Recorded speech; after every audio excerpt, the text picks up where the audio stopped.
J'ai pris cette capture d'écran pour exemple, mais ça résume parfaitement Luis Diaz depuis le début de la saison.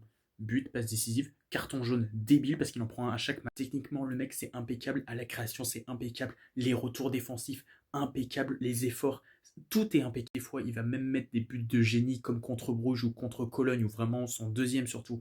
La frappe est exceptionnelle. Et derrière, les choses les plus simples, il n'y arrive pas. Par exemple, là, cette action au tout début du match, c'était la première. Il est à 5 mètres du but, il ne met pas une tête. Une tête. Alors j'avoue, celle-là, elle était un petit peu compliquée à mettre, mais il y a une autre action, je ne l'ai pas mis en screen, je ne l'ai pas retrouvé. Mais vraiment, il fait l'effort, il fait la course et tout. Il se retrouve face au gardien, alors qu'il peut faire un plat du pied, il peut ouvrir son pied et tout.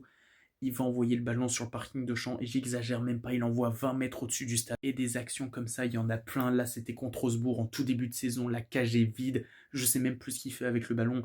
Et je pense que lui-même, il doit se dire, mais putain, les choses les plus simples, je n'arrive pas à les faire. Du coup, là, alors qu'il aurait pu tirer, il a été intelligent, il a fait la passe en retrait pour Michael Olise, mais tant mieux. Mais à un moment, je vais plus avoir de patience, hein, parce qu'on a déjà eu le Leroy Sané pendant 5 ans, mais on peut pas le comparer à Leroy Sané, parce que lui, il a des qualités que Leroy Sané n'exploitait pas. Et pour résumer, Luis Diaz, c'est comme si tu allais à un resto, la qualité de la nourriture, elle est exceptionnelle, le dressage, le plat est incroyable, la carte, le prix, tout est parfait, mais il oublie juste l'essentiel, c'est-à-dire servir le plat. Et je vous jure, c'est trop frustrant.